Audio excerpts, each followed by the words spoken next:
Feeling great, man. Ready for another week. I got a beer flowing already. Gonna have some hibachi later tonight. Let's go. That I'm sounds good. ready What for about you, Carson? I'm ready for my Jets to get their first back-to-back victory of the season, baby.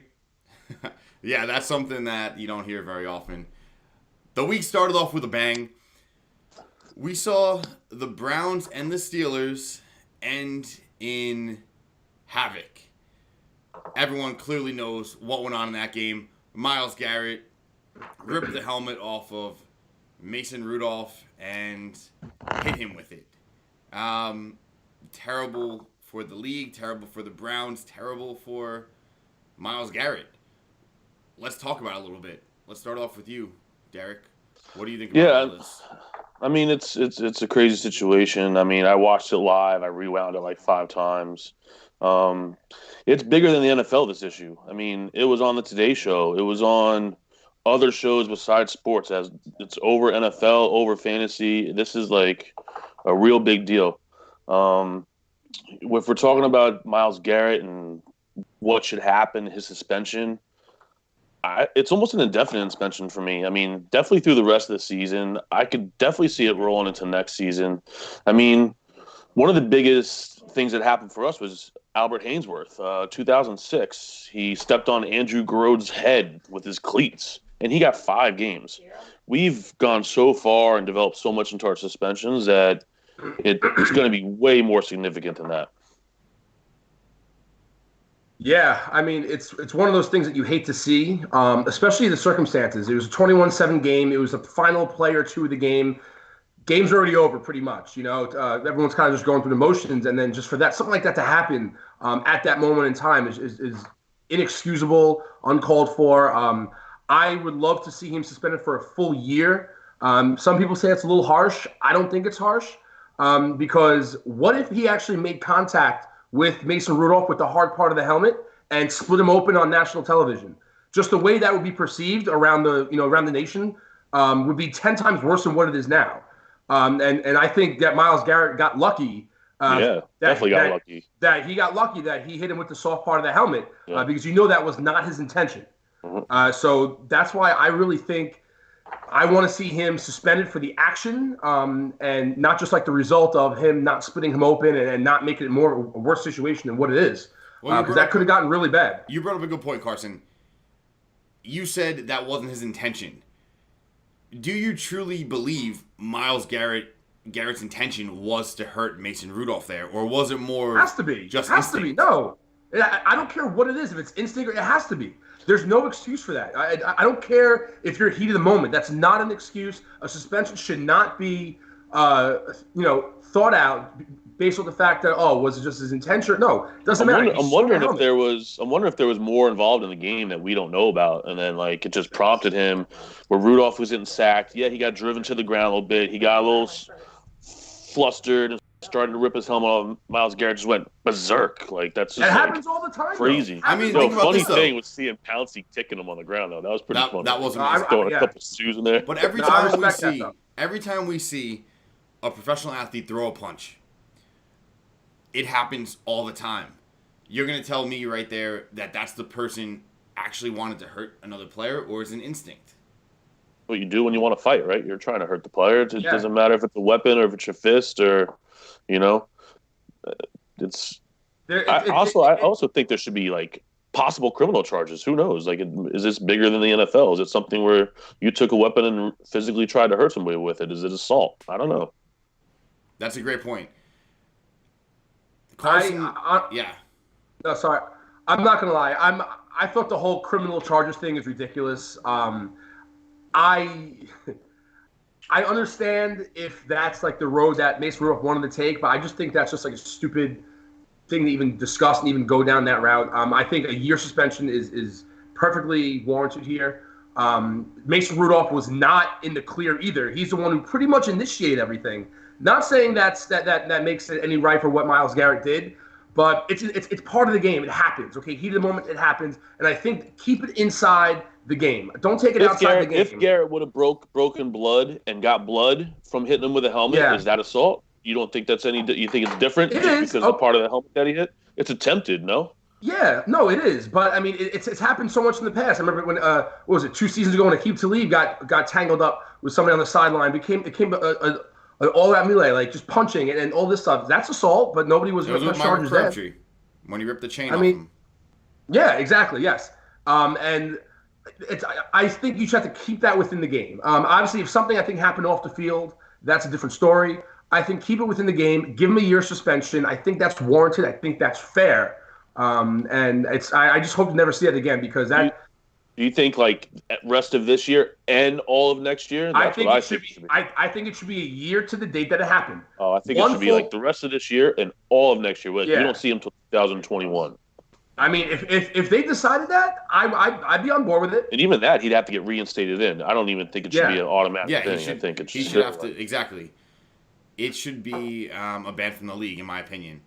So yeah, I mean, think about Dominican Sue when he stepped on Aaron Rodgers' leg. He only got one playoff game suspension. Dominican Sue on Dietrich Smith stepping on his arm. Well, this is my next question. Okay. With this, there's a lot of ramifications with this.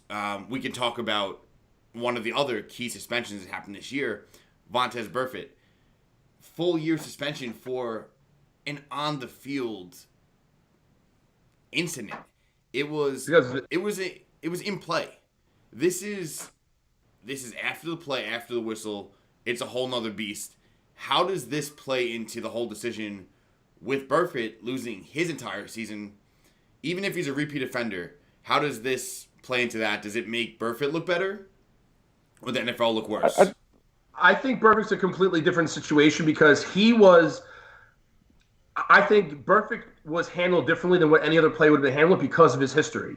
And he's had multiple violations of putting players in danger. I think that's a little different than Myles Garrett. Myles Garrett doesn't have that history behind him of being somebody that would do that numerous times, like Burfict did. So I think that's where I think it's a little bit of a different situation. Yeah, I think it's just the redundancy of Burfict and what he does is totally different. If you're talking about the NFL being soft or whatever, they're soft in terms of comparative protecting their players and stuff like that, but they have not been soft on their suspensions and their on-moving, I don't know how to say it, ramifications for doing something wrong. They've been getting tougher and tougher each and every time. The way I look at it, if they're giving a player like Burfict a full year suspension, I think you're wrong with that, Carson. I think they are directly comparable. Yeah, Burfict. Just because you're a Raider fan. Not even being a Raider fan. If this is any other player, you got to think about this. He whacked him with a helmet. He literally could have killed him. If he goes square, I mean, that's a career-ending thing. I'm not saying Burfict's hit on Jack Doyle doesn't have potential to be career-ending, but it's a whole different animal when you're between the whistles, in my opinion. Yeah, I mean, listen, what Myles Garrett did was one of the worst things I've seen. I don't think Vontaze Burfict has done anything remotely close to that sort of action of throwing someone's helmet. I mean, with the intention of hitting someone with their own helmet. I just think that,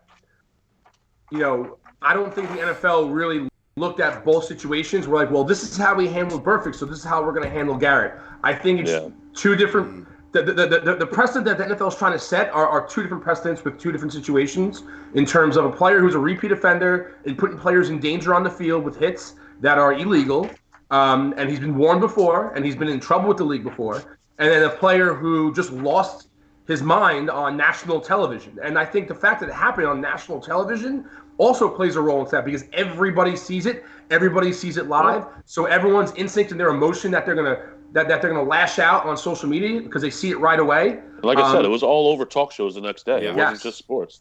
I also don't like that little punk. I don't know what his name was, Agabawe, whatever. I really got mad when he came and pushed Rudolph in the back. I was like, that was almost as messed up. I was like, dude, this guy just got smacked with the helmet. You just come here and push him? I was like, Jesus. There's more to this story.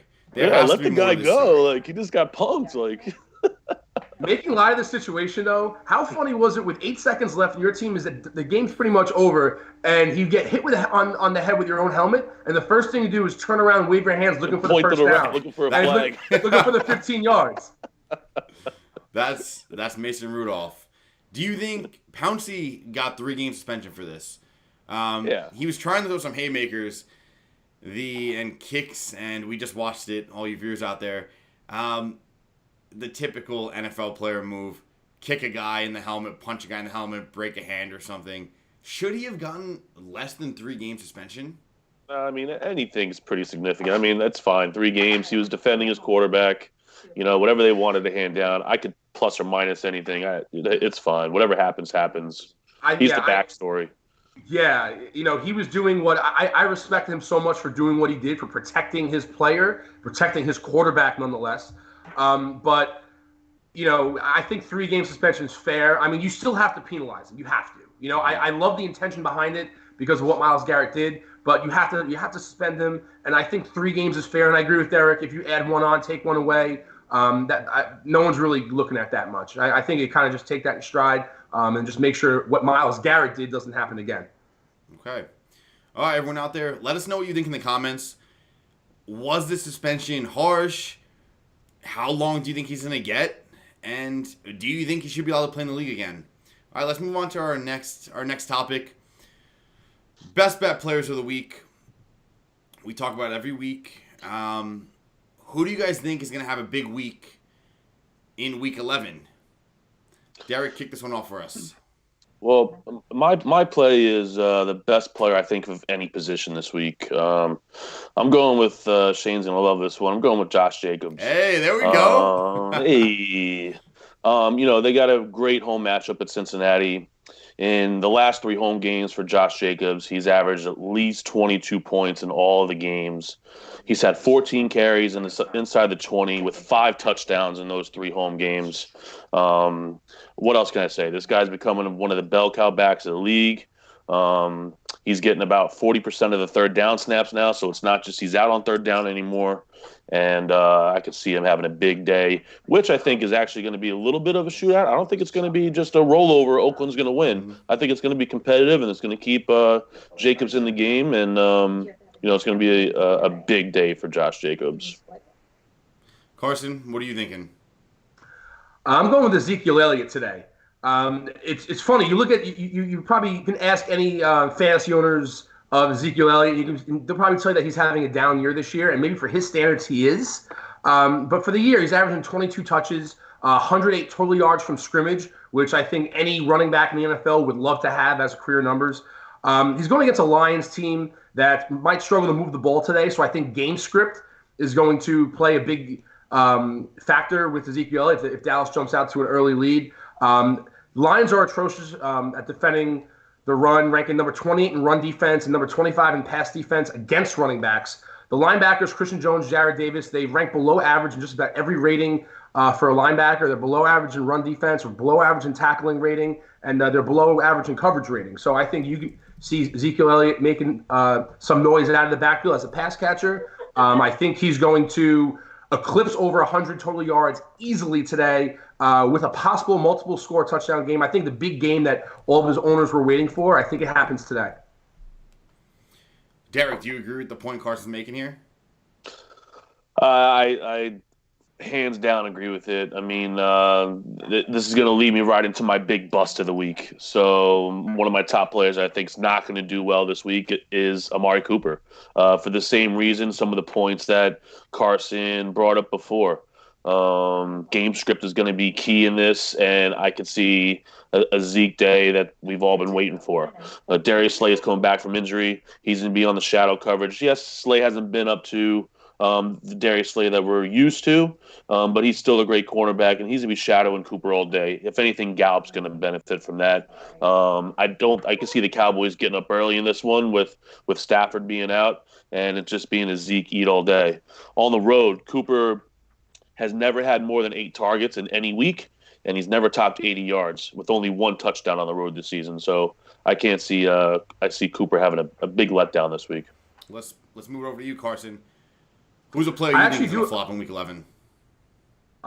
So this player who I chose, I don't think he's going to be a complete flop, but I think he'll be a flop in terms of what people think he's going to do today. Dalvin Cook for the Minnesota Vikings. 3 out of the past 5 weeks, he's been held to 3.7 yards per carry or worse. He has a high floor, but I think everyone thinks he's going to come out of this game with 160 total yards. Past 5 weeks. Total yards. He faced Detroit 3 weeks ago. He had like 140 yards. 3 out of the last 5 weeks held to 3.7 yards per carry or worse. 5. All right. Yeah, so you need to listen rather than booing the entire time. I just trust the Broncos. I mean, their coaching staff is defensive oriented with Vic Fangio and defensive coordinator Ed Donatel. I think they're going to, without Adam Thielen on the field, I think they're going to force Cousins to beat them through the air, and he may beat them through the air. But I think they're going to sell out against the run today. I still think Cook has an okay day in terms of having that high floor that he has every week because he does catch passes out of the backfield. But I don't think he's going to have that explosive day that everyone's expecting. I mean, he's been putting up career numbers, so a mediocre day is pretty much a flop at this point. So Derek's going with Amari Cooper. Carson is going with Dalvin Cook. I'm gonna throw in a name to this one too. We're keeping records from here on out for our dumpster divers. I'm gonna go with Dak Prescott. We're all in Cowboys today. Yeah, I think it's gonna play right into the fact that both of you made. Zeke is gonna have a day, but Amari isn't gonna do it, and neither is Dak. So we got Dak Prescott, Amari Cooper, and Dalvin Cook. Next week, we'll test how these came out, and we'll compare our records. All right, let's move on to our next segment. We are calling this one the PlaySqorr Split Decision, where basically we go through some of our favorite matchups on the PlaySqorr app, and we debate them out. Last week, Derek didn't have the best of weeks. He went 0-3 with his picks. Really? Carson was 3-0. We could recap a little bit if you would like. I know last week you took Christian McCaffrey on the over. It was 20. You set at 24.25, I believe. I thought it was 21.25 either way. Yes, you're right. And what did he have? 21. Yeah, he came in at 21. Carson gets the win on that one. And then Derrick Henry, you also said the under. I whiffed on that one. Yeah, we all know he had a monster week. Yeah. And then the third one, Aaron Rodgers against Drew Brees. To back me up on that Derrick Henry, though, I did pick the Titans, though. Yeah, that you did. And you get bonus points for Adam Humphries calling that one out because that was impressive. So let's kick off Week 11. Our first matchup, Kyler Murray at minus 0.5 going up against Josh Jacobs. Derek, kick this one off. What are you thinking? I mean, I already, he's my best player of the week. It's Josh Jacobs. I'm not going to get too much into it. I've already gave you all my info. Cincinnati is fifth, giving up the fifth most points to fantasy running backs. This is just going to continue. Kyler Murray's, I don't know, he had a lucky game last time against San Francisco, scoring some points in the fourth quarter, which really brought him up. I don't see Kyler Murray getting more than 18, 17 points this week, while Josh Jacobs is going to be well over 20. Carson? I'm taking Kyler Murray, and it's just solely from the fact that quarterbacks tend to always have the higher floor each week in terms of scoring. If I think I mentioned this point last week at some point, when you go back and you look at average points scored per week, for fantasy, quarterbacks are always higher scoring than skill position players. You'll have about a tier 3 quarterback that's normally probably right around the same average points per game than like a tier 1 or 2 running back, depending on, which players you're comparing. I think Kyler Murray also with his legs gives him a high floor as a quarterback to score points with his legs and get those rushing yards. Yeah. Running backs always have a low floor, and quarterbacks always have a high floor when you're comparing those two positions. I mean, the player prop on against the 49ers. The player prop on Kyler Murray's rushing yards is 34 yards this week. So his legs aren't that much of a big deal as everybody's been making it. He hasn't been doing as much running or as everybody thought. Josh Jacobs is just going to have a beast day, and it don't matter if it's Kyler Murray is like a top 10 to 15 quarterback, and I just don't see him put up the same points. I mean, Kyler Murray's finished the top 8 fantasy scoring quarterback. I believe it's like 3 times. For the last 6 weeks, I think he's sitting at number 7 or 8 roughly. So I mean, he's putting up numbers. So I'm always going to take the quarterback in that situation. All right, let's move on to the next one. And remember, everyone out there, comment what you think. Comment if you agree with Derek, if you agree with Carson, and what matchups you like in the PlaySqorr app. Remember, use the promo code PlaySqorrTV. You're going to get $5 to play some cards today. PlaySqorr app on the App Store, Google Play Store. It's a lot of fun. Let's move on to our next matchup. Mark Ingram versus Le'Veon Bell, who is minus 0.5. Carson, I'll let you kick this one off. I'm going with Le'Veon Bell, and that's not just me being a homer and taking the Jets. I'm actually an owner of Mark Ingram and Le'Veon Bell this year on some fantasy teams. Mark Ingram, I feel he's very touchdown dependent. He doesn't have a high ceiling in the pass game. The Ravens only gave him 9 carries last week in a game where they were blowing the doors off of Cincinnati. That kind of worries me a little bit. 3 of the last 6 weeks, he's been held under 3.8 yards per carry. I think Le'Veon Bell just outscores him this week based off volume alone. I'm not saying how he's going to affect the game or how he's not going to affect the game compared to Mark Ingram. I just think volume alone, Le'Veon Bell has the higher floor with the catches. I think Le'Veon Bell will get more carries than Ingram this week. If not more carries, definitely more catches. So I'm going to take the running back who's going to get the more volume, and that's Le'Veon Bell this week. Well, just remember, this is not a PPR league, so the catches to Le'Veon Bell is insignificant. But it's still the yards, though. The yards are still there. That being said, I'm going with Ingram this week. Last week there was a blowout win, and he only had 9 carries on the field, so he didn't get much work. He's gonna be coming back fresh this week. 2 weeks ago against New England, roughly one of the best defenses in the league, he had 15 carries for 115 yards. So I could see the same thing this week. The Ravens coming out, trying to establish himself on the run, trying to keep Deshaun Watson off the field, and just have letting Mark Ingram eat a little bit today. And that's my pick. All right, Derek is taking Mark Ingram. Carson is taking Le'Veon Bell at minus 0.5. Let's go on to the next one. I have a feeling I know who's going to pick who in this one. Christian McCaffrey at minus 2.5 versus Dalvin Cook. Derek, what are you thinking? I mean, it's really rough for me to pick this one. I mean, I love Dalvin Cook. Christian McCaffrey is carrying 2 of my fantasy teams, hopefully into some money this year. And but looking at this matchup, we got Denver ranked 22nd in run defense this year. Thielen being out, I'm picking Dalvin Cook. I could see them relying heavily on him. And that's it, man. I just Dalvin Cook all day, All right, Carson. Well, you all know who I'm going with here. I'm going with Christian McCaffrey. And remember, keep in mind, I didn't say Dalvin Cook was going to have a bad week. I just don't think he's going to reach the ceiling that everyone thinks he's going to based off the matchup. Christian McCaffrey going against a Falcons defense, which is just – they played well last week. I'll give them credit. They held Drew Brees into a touchdown. Yeah. But let's look at the big body of work. The big body of work says that defense is Swiss cheese all around.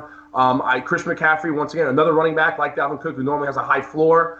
I think McCaffrey definitely can cover the 2.5 here in terms of outscoring Dalvin Cook. I said Denver, very defensive-minded coaching staff. I think they sell out to Dalvin Cook and let Kirk Cousins beat him through the air, especially with no Thielen. I'm going to go with McCaffrey here. All right, Carson is taking Christian McCaffrey. Derek is taking his boy, Dalvin Cook. Let's go on to the last one for the day. Tyreek Hill at minus 2.75 versus Julian Edelman. Derek, who are you taking? Well, I mean, Tyreek Hill had a monster game last week. What do you have, 18 targets? Crazy. They still lost, by the way. Titans. Anyway, my pick this week is based on consistency, and right now Julian Edelman is as good as it gets. Over his last 4 games, he's had 11 targets, 12 targets, 15 targets. He's just a target hog against Philadelphia, who has been hugely susceptible to the pass defense. Tyreek Hill is going into San Diego. Tyreek Hill's matchup proof. I get that. I get that as well. But I could see Damian Williams being a little bit of a factor this week. For me, I'm going with Julian Edelman against a weak Philadelphia pass defense, and that's my pick. Carson? I'm going with Tyreek Hill here. I just look at the over-unders for both games, and that Chiefs-Chargers game might be the highest scoring game of the week. And what does that mean? That means more fantasy points to go around. And Tyreek Hill, we all know he's a game breaker. He's killed the Chargers in the past. He's one play away from a 70-yard touchdown, and I'd rather have that player than someone like Julian Edelman, who is always a high floor guy. He's Tom Brady's go-to guy for the last X amount of years. He's been a stud all year long. But that game is the over/under for the Eagles Patriots is 45, and Tyreek Hill. The game he's playing in over is 52.5. It's going to be more of a shootout. You have Mahomes going downfield. You have Rivers going downfield in that game. I think it's going to be an exciting, fun game with a lot of points. So I'm going to take the receiver who's going to be in the shootout. I'm going with Tyreek Hill. I think the 2.75 spread will come into play in this matchup. Okay, Derek is taking Julian Edelman. Carson is taking Tyreek Hill. And also, sorry, not to interrupt, one last point. As you mentioned, no PPR here. That kind of limits Edelman's ceiling because he's a big PPR guy. That's a great point. We actually have the Wing King giving Carson a shout out. He loves your pick of Christian McCaffrey. What a name. Yeah, Wing King. Yeah, the Wing King. What do you guys think of these picks? Again, Derek doesn't have one right yet this year. Carson's 3-0. Let's see if Derek makes a splash this week, changes things up a little bit, and makes that comeback. All right, let's move on to our next segment. This is the pie bet. It is something that is being done by Fantasy Alarms right now. Basically, the way it works, they pick 4 receivers. Right now, they picked Michael Thomas, Tyreek Hill, DeAndre Hopkins, and Chris Godwin. You guys are going to have to pick one receiver that you think is going to do better than at least one of these guys. If you do it, you're in the clear. If all 4 of these guys do better than your guy, you got to get pied in the face, and then Fantasy Alarm is going to donate $10 to charity. The way it works, it is PPR, and yeah, other than that, you got to pick one guy that does better than 4. There's a couple big names out there that could do it. I'm going to take part in this one, and the next time we're all on, we'll honor our pie bet, and take a pie to a face. So, Carson, I will let you kick this one off. So, I know before we hopped on here, I was talking about taking Keenan Allen, but I'm going to switch my pick, and I want to make it a little more interesting. I want to take the less sexy name compared to guys like Keenan Allen and Julio Jones who are out there. I'm actually going to take DJ Moore on Carolina. Yeah, and I'll tell you why I like DJ Moore. Because the Falcons defense have given up 6 catches and or 90-plus yards to every top wide receiver they face since week 3. So in something like this, you kind of want to take the receiver who is going to have the highest floor so that he can at least cover one of those 4 receivers and beat them in points. And DJ Moore, he's also posted at least 6 catches for 70 yards in 6 of 9 games. So I think both sides kind of add up with the Falcons defense giving up 6 catches or 90-plus yards. And I think DJ Moore has been a model of consistency the last month of the season. I'm going to go DJ Moore. All right, Derek. Make it interesting. I'm worried about Carson contradicting himself there, talking about Christian McCaffrey, and now he's picking DJ Moore. I mean, what is Carolina going to score 50 points today? I don't know. I mean, they only have to score 14, really, to satisfy both. All right, you might be scoring a pie in the face is what might be happening, but we'll see. The guy that I'm going with today is going against a defense that is usually pretty formidable against the pass. They have a cover corner that, locks the number 1 wide receiver down. I'm going with Mike Evans. Reason is New Orleans Saints are without Marshawn Lattimore today. Eli Apple is not going to be able to shadow Mike Evans. I actually think Tampa Bay is going to win this week over the Saints at home. And I can see Mike Evans having a huge day out there. Man, you got to go some guts, man. You're taking the path of least resistance there, man. Well, listen. The path of also, least too, resistance. my thought process is Mike Evans and they have Chris Godwin, so it's really a coin flip of which one does better on that one. So if I win that coin flip, I'm in the clear. Otherwise, I got to beat one of the other 3 studs. He's making a high percentage pick. It's layup season for Derek. Carson's taking a 3-pointer, and wait till you guys hear my pick. I'm taking a half-court shot. I'm going Tyrell Williams on the Oakland Raiders. Oh man. Yeah. I think he's going to be better than two of these guys at least. He hasn't had a touchdown in the last 2 games. Hasn't really been targeted more than 10 times all year. But against Cincinnati, I think it's his week. I think it's his time to shine, and I think he plays a big part in what I think will be a shootout between the Bengals and the Raiders. I got one. Like pie. Shade, I got one question for you. You like blueberry or strawberry? Or apple. Oh, my brother's here right now. He makes a mean pumpkin pie if you want one of them. All right, we'll see who's getting pied. I have a question. Do you pie yourself in the beginning of the show or at the end? That might be interesting. Do it at the very beginning. Have to do the whole. Because are you going to host a show with pie dripping down your chin or no? Oh, I don't think I'm going to be that one. I honestly think it's going to be. It depends if it's a fruit pie. You know what I mean? Like I don't know if I could deal with that gel on. I think it's going to be Mike Evans that ends up getting pied over here. I think Derek, you lose this one. All right, let's move on to our final segment of the day, game picks. We got 4 games on the slate that we're going to talk about. We'll start off with Derek. Carson, you'll chime in. First game we're talking about, Jaguars against the Colts. The Jaguars are 4-5. The Colts are 5-4. This game is in Indianapolis. Oh, I'm sorry. This game is in Jacksonville. Derek, what are you thinking? I really like this game. I mean, Colts and Jaguar games have typically been low scoring in the past. I think Foles is coming back. Didi's coming back. The Jaguars have won the last 5 out of 7 matchups between the Colts. And a fun fact here is the Colts have never won a game since T.Y. Hilton has been drafted and he has not played in. So if T.Y. Hilton has not played, they have not won in over 6 years, however long it's been. Jaguars take this one just because of that fun fact alone. Carson? Well, just quick correction. This game is actually in Indy. Yeah, it's a home game for the Colts. But once again, no, it's fine. But the one thing here, the Colts, they've just lost their last 2 games to Mason Rudolph and Ryan Fitzpatrick. That's a great point, Derek. Boy, without T.Y. Hilton, I mean, that's a very meaningful stat because now you look at this Colts receiving corps without him. You have Zach Pascal, you have Chester Rogers, you have Marcus Johnson now. A lot of people listening are probably like, who are you talking? Who are those guys? Paris Campbell's out. Yes, yeah. No Paris Campbell, so it's really limited on offense. And Nick Foles is back. A lot of people say, well, is that going to mess up the chemistry of Jacksonville? I mean, were they world beaters with Minshew? No, they weren't. So I actually like the move. I think they do improve offensively with a veteran behind there.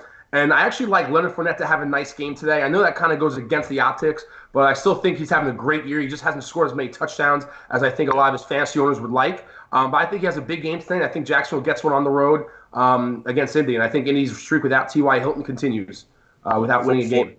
Fournette's is fifth best in not needing a touchdown to reach fantasy potential too. By the way, yeah. Okay, let's move on to the next game.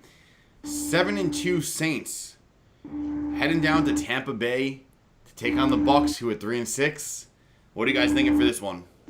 I'm going rogue a little bit. I like the Bucs in this matchup. There's a little humming sound coming in somewhere. Yeah, someone filling up an air mattress. You got some? Sound like someone's got a cleaning lady in the house. Is that you or me? Carson, is that you on your end? No, it's not me. It just went away there. Okay, there we go. All right. Yeah, I got the Bucs in a little upset here. Everybody's going to be high on the Saints, but watching the Saints last week, they did not look good. I think they needed another home start after this to get themselves back on track.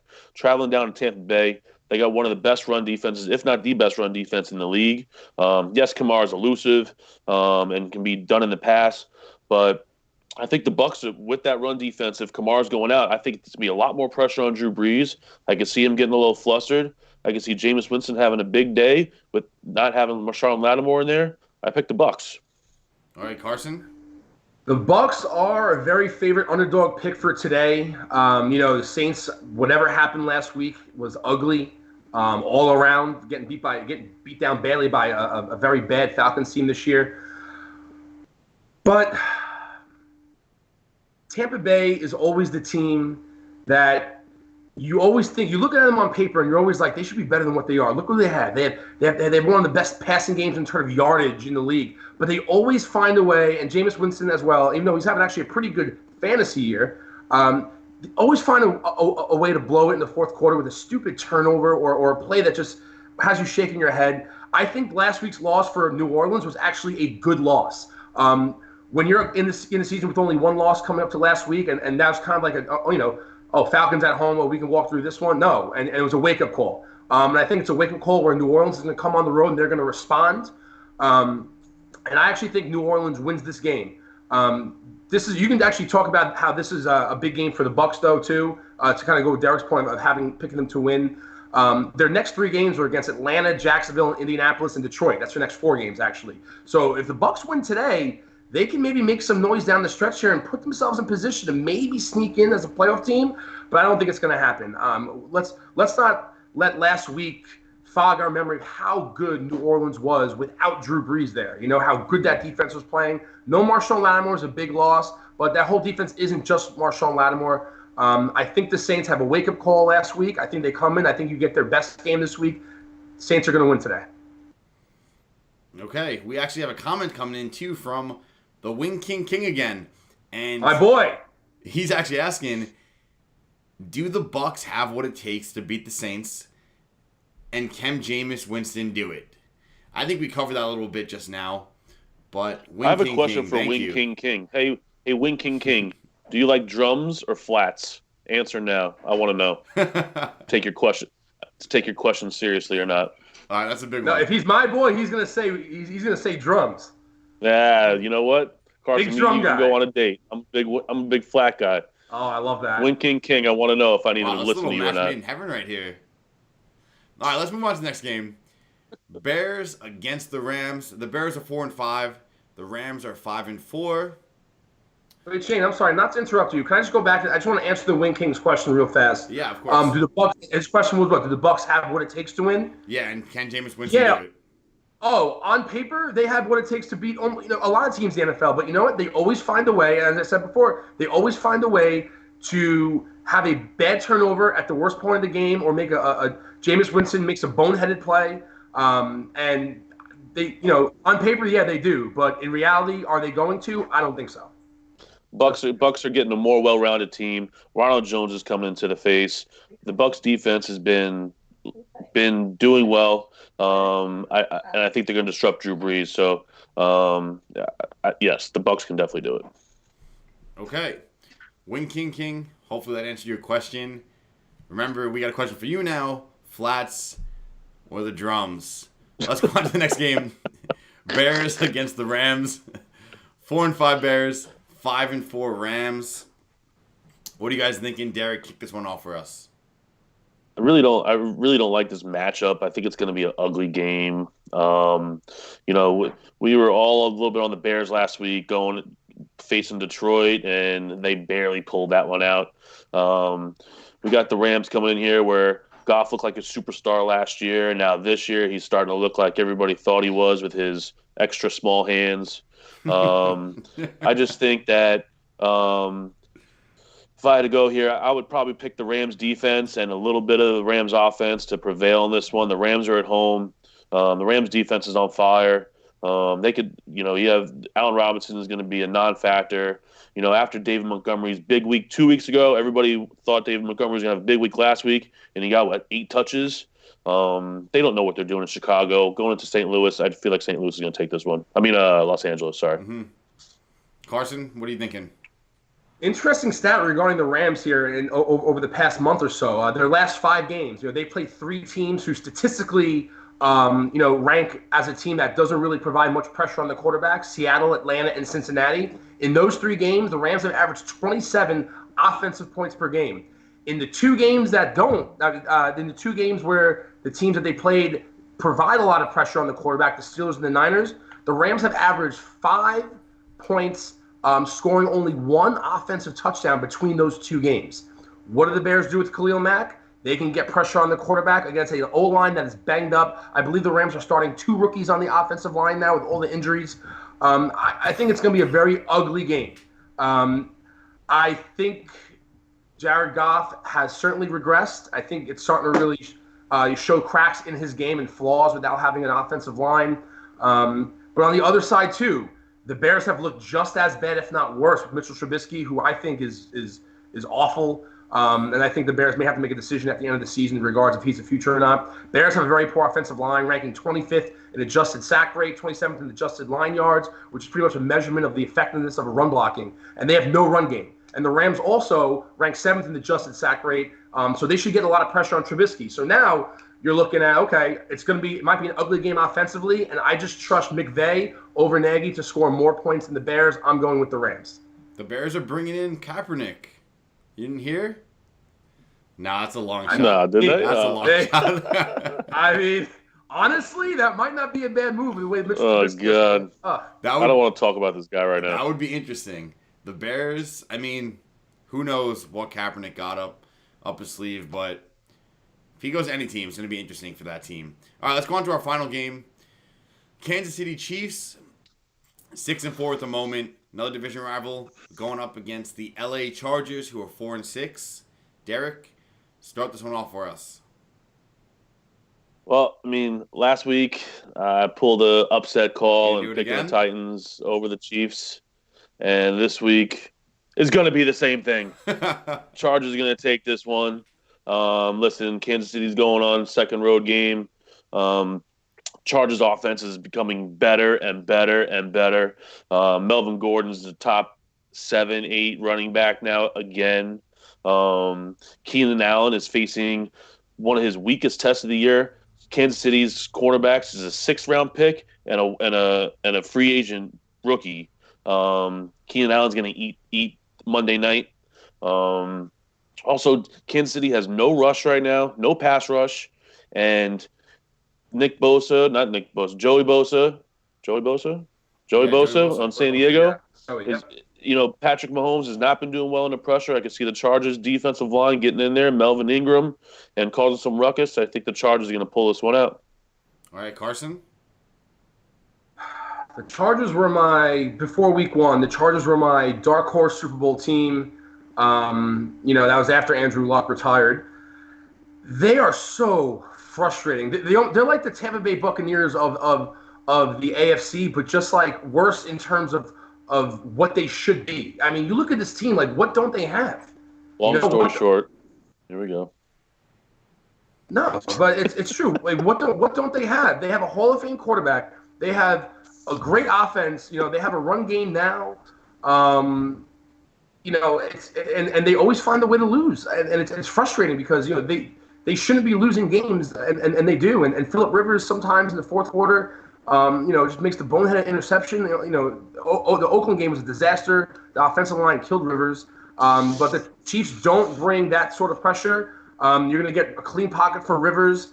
However, I just don't trust that team. Something is up this year where they're not closing out, those type of games other than the Green Bay game. I'm going to take Kansas City here. Mahomes, Tyreek Hill. Mahomes is back. Tyreek Hill is back. And we can't forget how lethal that duo is. I'm going Kansas City, and I think it's going to be a shootout. I think it's going to be a great game to watch. Okay, Derek is taking the LA Chargers. Carson is taking the Kansas City Chiefs. We actually have Jen Piacenti in the comments right now. What's up, Jen? She's asking about our pie bets. We actually did those a little earlier. We have to tweet our picks to RotoBuzz Guy and Fantasy Alarm by kickoff, just so we can lock them in. Give you a little update. Derek picked the layup of a pick, as some will call it, Mike Evans, which may be the smart thing. Carson picked DJ Moore. I picked Tyrell Williams. Were you yawning about your stories, Carson? No, I'm yawning about your layup of a pick, man. Challenge yourself. Don't be scared of the pie. They didn't challenge themselves. Look who these guys picked. They picked Hopkins, Michael Thomas. Come on. They gotta challenge yourself. I mean, you're better than that. They got to make it hard for us, though. Yeah, they just got to buck up $10 is what they got to do. The only pick that I think is putting out a little bit is Godwin, especially how he's been how he's been playing and how Mike Evans has been getting all the catches on that team. But the other three, I mean, those are big name guys. Shane, just don't pick pecan pie for yourself. I feel like those might hurt if you smash yourself with one of them. All right? Yeah. I think I would go with my favorite, which is chocolate pudding pie. Oh, softy. Softy.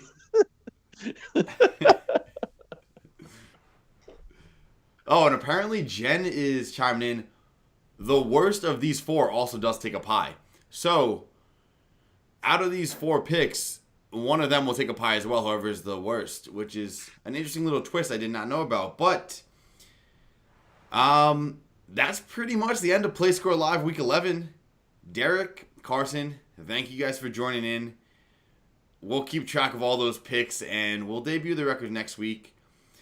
Make sure you hit the follow button. Follow Derek, DRockster9. Follow Carson, at Carson Neoff on Twitter.